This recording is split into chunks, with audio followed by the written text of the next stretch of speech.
तो ये कहानी एक ऐसी लड़की के बारे में है जो कि अपने रियल वर्ल्ड में काफ़ी ज़्यादा मोटा, भौंदा और अगली था। उसे कोई भी लड़की भाव नहीं दी थी। पर एक दिन जब वह मैजिकल वर्ल्ड में समन होता है तो उसका अपीयरेंस पूरी तरह से ही चेंज हो गया था। वह देखने में काफ़ी ज़्यादा ब्यूटीफुल और हज़ारों की तादाद में ब्यूटीफुल लड़कियाँ उसका हाथ मांगने के लिए हमेशा ही आगे रहती थी। अब इसकी ज़िंदगी में ऐसा क्या होता है, ज़िंदगी किस मोड़ पर आती है, एपिसोड को कंप्लीट देखते ही जानो। तो इस एपिसोड की स्टार्टिंग में हमें अपने मेन कैरेक्टर हिरागी को दिखाया जाता है जो कि एक गुफा के अंदर आ चुका था।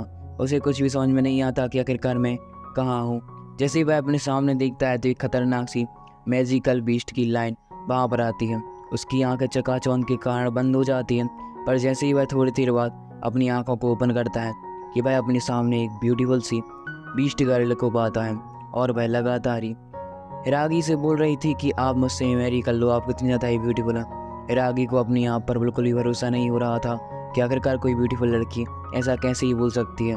हमारा सीन यहाँ से कट हो जाता है।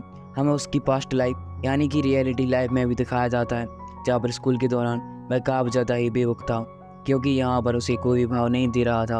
उसका अपीयरेंस भी ख़राब था, मोटा तो वह पहले से है ही, और सभी लोग उसकी अपीयरेंस का मजाक बनाते थे, उसको बुली भी किया करते थे। अचानक से वहाँ पर उनकी क्लास में एक अनाउंसमेंट होती है। अनाउंसमेंट में एक गॉड बोलता है सही बच्चे अपनी चेयर पर बैठ जाए।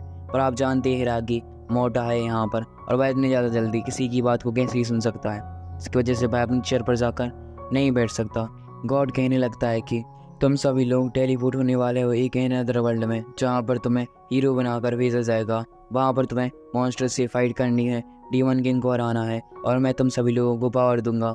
अब यह जानकर पहली बात तो किसी क्लास में गॉड अनाउंसमेंट करे तो किसी बच्चे को विश्वास होगा। सिमिलर सिचुएशन यहाँ पर सभी बच्चों के साथ क्रिएट हो रही थी। गॉड कहता है तुम्हें विश्वास नहीं हो रहा ना, तो वह अपनी वर्क का यूज़ करते साथ ही उन सभी के लेवल को बढ़ा देता है। साथ ही साथ उन्हें एबिलिटी भी दे देता है अपनी पावर को चेक करने की, अपनी पावर को एनहेंस करने की भी। साइची को भी यहाँ पर यह सारी की सारी चीज़ें मिल चुकी थी। साइची हिरागी यह इसका पूरा नाम है, तो मैं इन दोनों में से किसी का भी एक नाम ले सकता हूँ। तभी हम देखते हैं गॉड जो कि कहता है जब तुम सभी लोगों को पावर मिल गई है तो मैं 3-3 के ग्रुप में डिवाइड हो जाना है। अब बाकी सारे बचे हुए स्टूडेंट तो अपनी टीम को निर्माण कर लेते हैं, बट बेचारा हमारा साइची हिरागी कोई भी टीम में नहीं जा पाता। वह एक कोशिश भी करता है एक टीम में जाने की, पर जैसे ही वहाँ पर एक लड़का जो कि साइची के स्टेटस को चेक करता है तो वह उसका मजाक फिर से ही बनाना शुरू कर चुका था, क्योंकि साइची के स्टेटस लेवल 1 के ही थे। अब यह देखकर बाकी सारे बचे हुए स्टूडेंट कहते हैं अगर यहाँ पर गॉड ने पावर भी ना दी होती तो भी तुम्हारे इतने ही होते, क्या फ़ायदा तुमको अपने ग्रुप में लेने का। इससे अच्छा तो हम और किसी को ले जाएं ताकि वो हमारी हेल्प तो कर सकता है। साइची को इस बात को सुनकर काफ़ी ज़्यादा ही बुरा लगता है और वह मन ही मन में अपने आप को कोस रहा था, और वह यह भी बोलता है गॉड अगर तुमने मुझे एक चांस और दिया था एबिलिटी को बढ़ाने का तो मुझे आखिरकार क्यों अच्छी पावर नहीं दी। तो ये वहाँ पर बाकी सारे बच्चे अपनी अपनी टीम के साथ टेलीपोर्ट होकर मैजिकल वर्ल्ड में चले जाते हैं। साइची अकेला बचता है और साइची ने गॉड से हेल्प में मांगी है। गॉड कहता है अच्छा ठीक है, अब जब तुम अकेले बच गए हो तो मैं तुम्हें और भी ज़्यादा अच्छी स्किल दूंगा जो कि तुम्हें अभी समझ में नहीं आएंगी, और जैसे ही तुम मैजिकल वर्ल्ड में जाओगे अपने लेवल को बढ़ाओगे तुम्हें वह पावर मिलती जाएंगी। और ऐसा कहते हुए साइची को एक जगह पर टेलीपोर्ट कर दिया जाता है। साइची वहाँ पर आकर काफ़ी ज़्यादा ही नर्वस था, क्योंकि भाई इतने ज़्यादा बड़े जंगल में भाई अकेला था। तभी उसको जंगल में घूमते घूमते 5 दिन बीत जाते हैं। खाने का जुगाड़ तो उसने बिल्कुल भी नहीं किया था। तो हम देखते हैं कि यह अपने सामने एक कैटरपिलर को आते साथ ही उसे खाने का ट्राई कर रहा था। भाई देख लो खाना कितना ज़्यादा ज़रूरी होता है। हमारा मेन कैरेक्टर भी बचता रहा है। सीरीज़ अभी थोड़ी ज़्यादा बोरिंग लग रही होगी, बट भाई मजाक नहीं कर रहा हूँ, थोड़ी देर रुको, बहुत ही ज़्यादा इंटरेस्टिंग होने वाली है। तभी हम देखते हैं साइची के पीछे से एक कोकोनट आकर गिरता है। कोकोनट को साइची देखकर काफ़ी ज़्यादा ही खुश दिखाई दे रहा था, और वह कहता है एक आशा मिल चुकी है मुझे खाना खाने की। वह जैसे ही अपनी वर्क का यूज़ करते हुए उसे चेक करता है तो हाँ यह फ्रूट ऑफ एवोल्यूशन था जो कि इसकी पावर को भी बढ़ा सकता है। साइची कहता है ये सेफ लग रहा है इसलिए तुरंत दिखा लेते हैं। जैसे ही वह उसे खाता उसका टेस्ट काफ़ी ज़्यादा ही ख़राब था। साइची थोड़ा तो थूक भी देता है, बट क्या ही कर सकते हैं, इतने दिनों बाद अगर खाना मिला है तो चाहे भाई टेस्ट में कितना ज़्यादा ही ख़राब क्यों ना हो, खाना तो पड़ेगा ही। साइची खाते साथ ही वहाँ पर एक प्रकार से झाड़ियों में आवाज़ आना शुरू हो जाती है। साइची जैसे ही वहाँ पर जाकर देखता है तो बहुत सारे मंकीज होते हैं। साइची अपनी वर्क का यूज़ करते हुए उनके लेवल को चेक करता है तो 120 लेवल, अब यह देखकर साइची की फटके हाथ में आ चुकी थी। उसका 20 का पति कहाँ चला गया है, अकेला बन है। समझ रहे हो आप साइची के कितना ज़्यादा ही पावरफुल है हमारा। तो साइची यह देखकर समझ जाता है कि भाई यहाँ से निकलने में फ़ायदेमंद बात होगी, क्योंकि अगर ना जाने हम इनके बीच में आ गए तो हमारी तो गत बन जाएगी। यहाँ पर एक लेवल का बंदर तो है ही नहीं, कम से कम 8-10 हैं, और 8-10 का लेवल 120 × 8 कर दो तो ये तो मुझे चीर खाएंगे। तभी बंदर जो होते हैं भाई अपने किसी काम से वहाँ से निकल जाते हैं। साइची को पहले तो वहाँ पर जाने में काफ़ी ज़्यादा प्रॉब्लम हो रही थी, बट वह हिम्मत करते हुए जैसे ही उनके अड्डे पर पहुँचता है तो वहाँ पर उसे बहुत सारे फ्रूट दिखते हैं, जो कि भाई फ्रूट और एवोल्यूशन होते हैं। साइची कहता है कि आखिरकार मैं इन्हें कैसे ही कलेक्ट करूँ। तभी वह अपनी स्टोरेज रिंग को बाहर निकालता है। उनको भी कलेक्ट कर चुका था, थोड़ी सी लेता है क्योंकि ज़्यादा ले लिए तो मंकी इसकी खेल लगा देंगे। तभी वह अपने सामने किसी प्रकार की बोतलों को देखता है। साइची को समझ में नहीं आता, पर जैसे ही वह चेक करता है अपनी पावर का, उसे पता चलता है ये तो पिल ऑफ रिकवरी है, जिसकी वजह से वह उन्हें अपने स्टोरेज बैग में रख चुका था। हमारा सीन यहाँ से कट होकर एक जगह पर आता है, जहाँ पर हम देखते हैं कि सारे के सारे जो क्लासमेट होते हैं, सीनियर जूनियर, सभी एक ही जगह पर टेलीपोर्ट होकर आए हुए थे। अब यहाँ से उनको अपनी अपनी डेस्टिनी मिलने वाली है। पर तभी कुछ लोग कहते हैं कि साइची यानी कि हिरागी को तो किसी प्रकार से डेस्टिनी मिलने ही नहीं वाली, क्योंकि वह तो एक अलग ही जगह पर टेलीपोर्ट हुआ है। पता नहीं उसका क्या हुआ होगा। एक लड़की तो उसकी काफ़ी ज़्यादा केयर कर रही थी, क्योंकि शायद उसे भाई जैसा मानती होगी। अब मैंने यहाँ पर भी अब क्यों नहीं बोला। अब आप इसका अपीयरेंस देखकर समझ ही गए कि मैंने इसका थोड़ा बहुत मजाक बना दिया। हमें साइची को दिखाया जाता है जो कि जंगल में मिलने वाली हर एक चीज़ को ट्राई कर रहा था।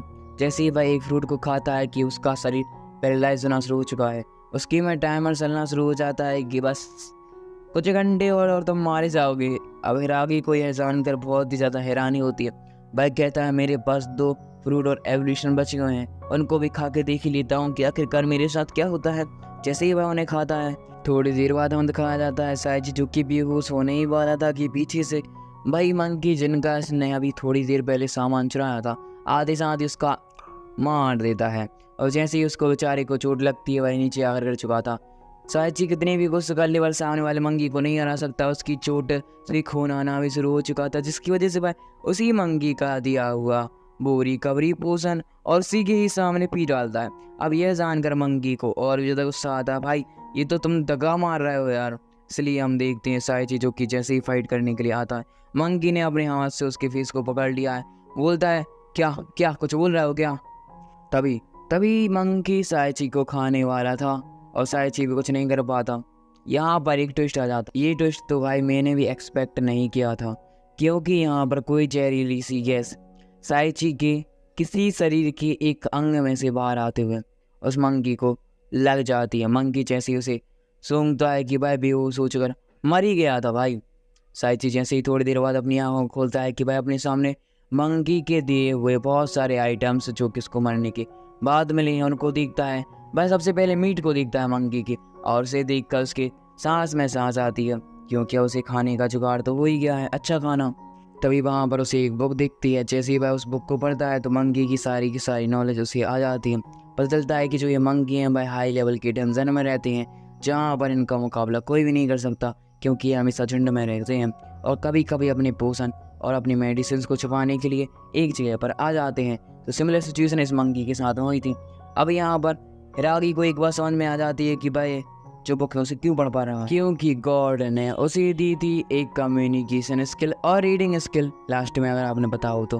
तभी हम देखते हैं कि जो यहाँ पर हिरागी होता है भाई ऐसे ही कोशिश करते करते करते करते अपनी पावर को इंक्रीज करने में लगा हुआ था। अचानक से कुछ दिन बीत जाते हैं और उसकी सिस्टम में से अब आ जाती है तुम्हारा एवोल्यूशन होने वाला है। हिरागी को समझ में नहीं आता तो वो उससे ज़्यादा ध्यान नहीं देता। अचानक से उसके शरीर में एक जोरदार सा ब्लास्ट होता है, दर्द भी होता है, और जैसे हिरागी आंखें ओपन करके देखता है तो उसका अपीयरेंस पूरी तरह से चेंज हो चुका था, वह पतला हो जाता है। हिरागी यह जानकर काफ़ी ज़्यादा खुश और एक्साइटेड दिखाई दे रहा था, क्योंकि आखिरकार अब वह जितने दिनों से सपना देख रहा था अपने सपने को साकार करने के लिए, बस सपना पूरा हो गया है। तभी हम देखते हैं जो हिरागी होता है मैं ऐसे ही काम करते करते जंगल में सर्वाइव करते करते 5 महीने बीत जाते हैं। पर यहाँ पर हिरागी को एक बात पता चलती है कि 120 लेवल के मंकी को हराने के बाद भी उसका जो लेवल है भाई अभी 1-1 हुआ है। अब यह जानकर भाई कहता है मुझे और कितना ज़्यादा ट्राई करना होगा। उसकी जो नॉलेज है भाई मंकी की बुक को पढ़ते पढ़ते काफ़ी ज़्यादा ही बढ़ चुकी है, जिसकी वजह से भाई अब जंगल के किसी बीस्ट से आसानी से फाइट कर सकता है। भाई नदी के किनारे पानी पीने के लिए आया ही था कि तभी वहाँ पर एक जायंट मॉन्स्टर आ जाता है जो कि लेवल 3 का था। जैसे ही वह मॉन्स्टर साइची पर अटैक करने के लिए आता, साइची ने अपनी स्पीड को दिखाते हुए उसके अटैक को डॉज किया, हवा में कूदते हुए सीधा ही तीर मारता, जिसकी वजह से वह जो विस्ट होता है वह वहाँ पर मारा जाता है और तुरंत ही सारे के सारे अपने आइटम्स को ड्रॉप कर देता है। हिरागी साइची को एक बार समझ में नहीं आती कि आखिरकार कैसे वह लेवल 1 पर होने के बावजूद लेवल 3 और उससे ज़्यादा पावरफुल विस्ट को कैसे हरा पा रहा है। तभी सारे के सारे आइटम्स हमारे साइची के ट्रेजर बॉक्स के अंदर जाना शुरू हो जाते हैं। अचानक से वहाँ पर किसी प्रकार की 2 एबिलिटी ट्रेजर्स आती हैं जो कि आते साथ ही साइची का सिस्टम उन्हें एब्जॉर्ब करते हुए कहता है तुम्हें अब वाटर की भी पावर मिल चुकी है। साइची ये जानकर और भी ज़्यादा कुछ दिखाई दे रहा था। अचानक से उसे वही बुक मिल जाती है जो कि सिमिलर मंकी की नॉलेज की थी। अब उसकी बीस्ट की नॉलेज भी साइची को मिल जाएगी। ऐसे धीरे धीरे करके हमारा साइची खुद को एवॉल्व करने में लगा हुआ है। हमें दिखाया जाता है साइची का अचानक से फिर से एवोल्यूशन स्टार्ट हो गया। उसके सिर में बहुत ज़्यादा तकलीफ होती है। एवोल्यूशन कंप्लीट हो जाने के बाद साइची को अपने शरीर में कोई चेंज नहीं दिखता, तो वह अपनी एवोल्यूशन एबिलिटी को चेक करता है जो कि 9 आउट ऑफ 10 थी। मतलब एक एवोल्यूशन अभी भी रह चुका है लेवल 1 के एवोल्यूशन को कंप्लीट करने के लिए। अचानक से ही साइची के चारों तरफ बहुत सारे मंकी आ जाते हैं जो कि वही 120 लेवल हो गए हैं। एक मंकी जैसे ही साइची का काम धाम करने के लिए हवा में कूदते हुए अटैक करने के लिए आता, वह साइची के मौके आगे आकर रुक चुकी है। वह गोरिल्ला नहीं लग रही बल्कि लेडी गोरिल्ला लग रही है। वह साइची से पूछते ही तुम मुझसे फाइट करोगे? साइची कहता है मेरे पास और कुछ चारा भी तो नहीं है। यह जानकर वह गोरिल्ला बोलती है अच्छा ऐसी बात है, ठीक है हम दोनों फाइट करते हैं, हम दोनों के बीच में कोई भी नहीं आएगा। साइची जैसे उसका लेवल चेक करता है उसके पैरों तले फिर से जमीन खिसक जाती है क्योंकि 120 लेवल ने 775 लेवल, जानते हो 775 मतलब 775 लेवल, और कहाँ हमारा मेन कैरेक्टर एक लेवल पर है। अब यहाँ पर इनके बीच में फाइट स्टार्ट होने ही वाली थी। गोरिल्ला पहले से साइची को एक धक्का मार दी थी जिसकी वजह से साइची पीछे आकर गिर चुका है। साइची एक बात नोटिस करता है, ये तो फीमेल गोरिल्ला निकली भाई। जैसे ही वह अपनी एक बटल बीम का यूज़ करते उस पर अटैक करता है कि वह गोरिल्ला उसे भी डॉज कर चुका था, एक पंच मारता है। साइची जंगल में भाई 2 किलोमीटर दूर जाकर गिरा है। भाई गोरिल्ला उसके पास आते हुए कहती है वाह साइची तुम तो काबिल इंटरेस्टेड हो, क्योंकि आज तक कोई मेरे 2 अटैकों को सहन कर भी नहीं पाया है। अब वह इंटरेस्टेड दिख रही थी हमारे साइची रागी में। अब साइची रागी बहुत ही ज़्यादा रोने लगता है क्योंकि वह इसमें इंटरेस्टेड नहीं लेना चाहा था। तभी हम देखते हैं कि जो यहाँ पर साइची होता है वह फिर से अपनी किसी टेक्निक का यूज़ करते उस पर अटैक करता है। अब गोरिल्ला ने उसे डॉज कर लिया, गोरिल्ला अटैक करता है, फिर से साइची डॉज कर लेता है, तो वो गोरिल्ला और ज़्यादा इंटरेस्टेड लगने लगती है साइची के अंदर। तभी ये रागी को बहुत ज़्यादा गुस्सा आना शुरू हो जाता है।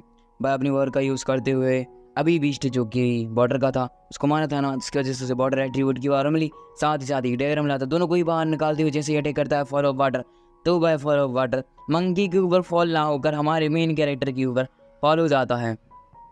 तभी हम देखते हैं लेडी गोरिल्ला को, जिससे कि साइची की ऐसी हरकतों को देखकर गुस्सा आना शुरू हो जाता है। बस जैसे ही अपने पंच को यूज़ करते हुए साइची को मारती, साइची अपने दोनों हाथों को आगे करते साथ ही लेडी गोरिल्ला के अटैक को डॉज करने का ट्राई करता है। अचानक से उसका पंच भारी पड़ जाता है और साइची की मुँह से खून आना शुरू हो चुका। भाई दूर जाकर गिरने वाला तब कहता है क्या यह मेरा अंतिम समय है, क्या मैं मरने वाला हूँ? अचानक से उसे अपने स्कूल फ्रेंड्स की याद आना शुरू हो जाती है। तभी वह नीचे अगर गिर चुका था और एक लास्ट अटैक जैसे ही लेडी गोरिल्ला उस पर करने वाली होती है कि साइची अपनी बॉडी को शू कर देता है। अब साइची की बॉडी को देखकर गोरिल्ला काफ़ी ज़्यादा इम्प्रेस थी और वह साइची के आगे आकर कहती आई लव यू। भाई ये कौन सी बात? इसके बाद हमें दिखाया जाता है कि भाई गोरिल्ला साइची को एक स्थान पर यानी कि उसके ही होम में लेकर आ चुका था और होम में आते साथ ही वह साइची को काफ़ी ज़्यादा अच्छा सा खाना ऑफर कर दिए खाने के लिए। साइची पहले तो मना करता है क्योंकि भाई यहाँ पर किसी प्रकार से उपकार नहीं लेना चाहता था। अचानक से उसके पेट में गड़बड़ होना शुरू हो जाती है। जो सामने गोरिल्ला होती है वह साइची से कहती है तुम खा लो, तुम तो मेरे हस्बैंड हो। साइची कहता है ऐसा नहीं हो सकता क्योंकि मैं ह्यूमन हूँ। जबकि हमें दिखाया जाता है साइची के पेट में गड़बड़ हो जाने के कारण वह खाने को जैसे ही खाता है वह उसे काफ़ी ज़्यादा टेस्टी प्रतीत होता। थोड़ी देर बाद में गोरिल्ला को दिखाया जाता है जो कि यहाँ पर साइची के लिए एक न्यू ड्रेस लेकर आई हुई थी। तभी साइची डिसाइड करता है कि भाई इस जंगल से भाग जाएगा क्योंकि उसे इस गोरिल्ला के साथ बिल्कुल भी टाइम स्पेंड नहीं करना है। जैसे ही वह भागने का ट्राई करता है अचानक से ही गोरिल्ला उसके सामने आ जाती है और आते साथ ही साइची काफ़ी ज़्यादा घबरा जाता है। वह उससे पूछती है कि आखिरकार तुम बोलना और चलना कैसे सीखे। तो जो यहाँ पर गोरिल्ला होती है वह बताती है कि मुझे एक केव से 2 बुक्स मिली थी, जिसकी सहायता से मैंने ह्यूमन की तरह जीना, बोलना और सारी की सारी जो इंटेलिजेंस है वह सीख लिया था। और वह दोनों बुकें वह साइची को लेकर आकर देती है। साइची जैसे उन्हें पढ़ता है और हैरान हो जाता है, क्योंकि उस बुक में बहुत सारे घर के छोटे मोटे काम लिखे हुए होते हैं। और यहाँ पर उस लेडी का नाम हमें सारिया पता चलता है। सारिया और साइची भाई क्या जोड़ी है। जबकि हमें दिखाया जाता है कि सारिया जो कि कहती है कि तुम मुझे ऐसा हनी बुला सकते हो। अब यहाँ पर हिरागी की फटके हाथ में आ चुकी थी। हमें नेक्स्ट डे दिखाया जाता है जहाँ पर जो सारिया होती है वह हंटिंग के लिए आई हुई थी और हमारा प्यारा साइची उसके पीछे था। तभी अचानक से वहाँ पर एक बीस्ट आ जाता है जो कि मकड़ी थी और आते साथ ही हमारे साइची का काम तो हम करने ही वाली होती है कि उसकी रक्षक यानी कि सारिया आते साथ ही उसे एक पंच से दूर उड़ा देती है। और हैरागी को प्रोटेक्ट करने के बाद सारिया पूछती है क्या तुम ठीक हो। हमें दिखाया जाता है साइची को भी एहसास हो चुका था कि हाँ सारिया काफ़ी ज़्यादा अच्छी है, भले वह ह्यूमन क्यों ना हो, बट वह सच में उससे काफ़ी ज़्यादा लव करने लगी है। हमारा सीन यहाँ से कट हो जाता है। हमें एक जगह पर दिखाया जाता है, हमें एक जगह पर काफ़ी ज़्यादा खतरनाक वे में स्केलेटन को दिखाया जाता है जो कि वहीं पर बैठा हुआ था और वह कहना शुरू कर देता है कि आखिरकार किस तरह का माहौल चल रहा है। मुझे लगता है कि गॉड ने इसी स्केलेटन को मारने के लिए सभी स्टूडेंटों को यहाँ पर समन अप किया होगा। इसके बारे में ज़्यादा इन्फॉर्मेशन हमें नहीं दी जाती। इसके बाद हमारा सीन यहाँ से कट होकर हिरागी और सारिया पर ही आता है जहाँ पर वह उसी फिश को पकाकर खा रहे थे। तभी हमें दिखाया जाता है सारिया को जो कि बताना शुरू कर देती है कि मुझे अभी थोड़ी देर के लिए किसी काम से जाना है। हिरागी पूछता है किस काम के लिए। सारिया बताती है मुझे फ्रूट ऑफ एवोल्यूशन को देखने के लिए जाना है, क्योंकि एक बंदे ने मेरे सारे के सारे फ्रूट ऑफ एवोल्यूशन खा लिए हैं। अगर कोई ह्यूमन 10 से ज़्यादा मतलब 11 फ्रूट ऑफ एवोल्यूशन को खा लेता है तो वह जान से भी जा सकता है। अब यह जानकर हिरागी के पैरों तले ज़मीन खिसक जाती है, क्योंकि वह ऑलरेडी 10 फ्रूट को खा चुका है, बस एक फ्रूट की और देरी है और हमारा मेन कैरेक्टर तबाह। तभी हमें साइची को दिखाया जाता है जो कि सारिया से कहता है मुझे माफ़ कर देना, क्योंकि भाई मैंने सारे के सारे फ्रूट चुरा लिए थे। अब यह जानकर जो सारिया होती है वह कहती है अच्छा ठीक है, अगर वो तुम थी तो मुझे कोई भी दिक्कत नहीं है, क्योंकि तुम तो मेरे हस्बैंड हो ना। अब यह जानकर हिरागी को और भी ज़्यादा दुख होना शुरू हो जाता है। तभी हम सारिया को देखते हैं जो कि अब अपनी पूरी फीलिंग को हिरागी के सामने रखते हुए कहती है क्या तुम मुझसे हेट करते हो, प्यार नहीं करते। हिरागी कहता है नहीं नहीं, मैं तुम्हें हेट नहीं करता बट प्यार भी नहीं करता। तभी सारिया हंटिंग के लिए चली जाती है। अब हिरागी को एक अच्छा खासा मौका दिख रहा था ताकि वह अपनी फ्रीडम को फिर से ही फ्रीडम में ही कन्वर्ट कर सके। इसकी वजह से वह वहाँ से भागने का ट्राई कर रहा होता है। इसके बाद हमारा सीन यहाँ से कट हो जाता है। हमें दिखाया जाता है बाकी के सारे स्टूडेंटों को जो कि अपने अपने इंस्ट्रक्टर से ट्रेनिंग कर रहे होते हैं एक एक टीम बनाकर, जबकि उनमें से जो आधे से स्टूडेंट होते हैं वह काफ़ी ज़्यादा ही पैनिक कर रहे थे, क्योंकि उन सभी को रियल मॉन्स्टर से फाइट करने के लिए बिल्कुल भी नहीं भेजा जा रहा था। इंस्ट्रक्टर टीचर उन्हें बताना शुरू कर देता है कि ऐसा नहीं है, तुम्हारी पावर ऑलरेडी बहुत ही ज़्यादा है, पर तुम सभी लोग इस पावर को संभालने के बिल्कुल भी कैपेबल नहीं हो। तुम्हें गॉड ने एक साथ पावर दे दी है जिसकी वजह से तुम्हें शॉट चलाना और अपनी पावर को कंट्रोल करना पहले सीखना ही होगा। वह कहता है कि हमें जो किंग है यहाँ के किंगडम के, उन्होंने भी बोला था कि तुम सभी लोग पावरफुल हो और तुम्हें डीमन लॉर्ड को मिलकर हराना है। अभी कैसी बात हो रही है, कम से कम कुछ छोटे मोटे मॉन्स्टर को तो मारने के लिए हमें लेकर आओ ताकि हमारी फिजिकली और रियल ट्रेनिंग हो सके। ऐसे कैसे ही चलेगा, नहीं तो हम तो पावरफुल नहीं बन पाएंगे। इसके बाद हमारा सीन यहाँ से कट होकर दोनों नमूनों पर आता है जहाँ पर साइची आगे भाग रहा था और सारिया उसका पीछा करने में लगी हुई थी। अब सारिया एथलीट की तरह ही दौड़ रही होती है, जिसकी वजह से यहाँ पर अपने हिरागी को अपने आप पर बिल्कुल ही भरोसा नहीं होता कि भाई जीत भी पाएगा, इसलिए वह अपने एक मैजिकल पोशन को बाहर निकालता है जिसके उसकी जो रनिंग की एबिलिटी है वह काफ़ी ज़्यादा एनहेंस हो जाती है और वह तुरंत ही भागते भागते भागते एक जगह पर आ जाता है। सारिया पीछे चिल्ला रही होती है कि वहाँ पर मत जाओ, वहाँ पर बहुत ज़्यादा खतरा है। हिरागी एक गुफा के आके सामने आकर खड़ा हो चुका था। जैसे ही वह उसके अंदर पहुँचता है कि वहाँ पर एक बड़ा सा डोर लगा हुआ था, उसे देखकर हिरागी को समझ में नहीं आता, बट वह पीछे तो बिल्कुल भी नहीं जा सकता था क्योंकि सारिया तो उसका पीछा करने में लगी ही हुई है। तभी हम देखते हैं कि जैसे वह अपनी एक्साइटमेंट में उस डोर को ओपन करता है कि वहाँ पर एक चेयर पर स्केलेटन बैठा हुआ था। यही भाई स्केलेटन है जो कि अभी हमें थोड़ी देर पहले दिखाया गया था। स्केलेटन काफ़ी ज़्यादा ही हैरान हो चुका था क्योंकि उसे कभी नहीं लगा था कि एक ह्यूमन यहाँ तक आ पाएगा। इस जंगल में सर्वाइव करना बहुत ज़्यादा कठिन होता है और ह्यूमन जो भी आते हैं वह पहले से ही मारे जाते हैं, उनको गुफा के बारे में कभी पता चलता भी नहीं। और जो बाकी सारे स्ट्रॉन्ग बीस्ट हैं भाई तो यहाँ पर आने का बिल्कुल भी ट्राई नहीं करते, क्योंकि इस गुफा के बारे में वह जानते हैं। जबकि वह जो स्केलेटन होता है वह हिरागी की पावर के बारे में अंदाजा लगा लेता है कि वह अगर इस गुफा के अंदर आ चुका है तो वह बहुत ज़्यादा स्ट्रॉन्ग होगा। हिरागी भी लगता है कि यह सामने वाला जो स्केलेटन वह स्ट्रॉन्ग होगा। हिरागी जैसे ही अपनी पावर का यूज़ करते हुए उसे चेक करता है तो भाई लेवल 1 बढ़ता। हिरागी कहते लेवल 1, अरे मैं ही हरा दूंगा। जबकि हम देखते हैं स्केलेटन को जो कहता है अच्छा परसी में चढ़ा मेरा लेवल चेक करूँ। और जैसे हिरागी उसकी बात को मानते हुए अपने लेवल नहीं उसके लेवल को फिर से चेक करता है तो वह था 1500+। अब यह जानकर हिरागी काफ़ी ज़्यादा हैरान हो चुका था। तभी वह स्केलेटन हिरागी का काम तमाम करने के लिए अपनी शॉट को लेकर जैसे ही आता है और अपनी शॉट को दे मारता है, अचानक से हमें ब्लड दिखाया जाता है। जबकि जैसे ही हमारा रियल में आता है तो हम देखते हैं कि यह ब्लड और किसी का नहीं बल्कि साइची नहीं सारिया का है भाई। सारिया भाई गोरिल्ला बीस्ट जो उसने किया आते साथ ही अपने हस्बैंड यानी कि हिरागी के लिए अपनी जान को कुर्बान कर दिया है। अब हिरागी सारिया की ऐसी हालत को देखकर काफ़ी ज़्यादा हैरान था। उसे खुद ब खुद दर्द भी होना शुरू हो जाता है कि आखिरकार उसने ऐसा क्यों किया। कभी उसने सारिया की परवाह नहीं की है और वह सारिया को उसके नाम से ही बुलाता है। सारिया अपने नाम को सुनकर काफ़ी ज़्यादा ही खुश दिखाई दे रही थी। वह कहती है कि मैं इन द लास्ट यही सुनना चाहती थी कि आखिरकार तुम मेरे लिए क्या फील करते हो, और आखिरकार तुमने मेरा नाम लेकर भाई साबित कर भी दिया है। मैं तुम्हारे लिए सब कुछ कर सकती हूँ हिरागी। और ऐसा कहते हुए वह कहता है। तभी हम हिरागी को देखते हैं जो कि सारिया को कहता है कि मैं तुम्हें रिकवरी पोषण दूंगा। सारिया कहती है कि मैं ऑलरेडी मर चुकी हूँ, बस मेरी एबिलिटी के कारण मैं तुमसे थोड़ी देर तक बात कर सकती हूँ। हिरागी सारिया को ऐसी हालत में देखकर बहुत ज़्यादा गुस्से में आ चुका था। जबकि हम देखते हैं कि वहाँ पर खड़ा हुआ वह स्केलेटन जो ही कहता है एक किंग कॉम यानी कि गोरिल्ला बीस्ट और ह्यूमन के बीच में प्यार यह कैसे हो सकता है। और वह मजाक बनाना शुरू कर चुका था। यहाँ पर सारिया ने अपनी जान को छोड़ दिया होता है। अब नेक्स्ट पार्ट में हम पता चलेगा कि आखिरकार यह सीरीज़ कैसे कंटिन्यू होती है। Watching bye.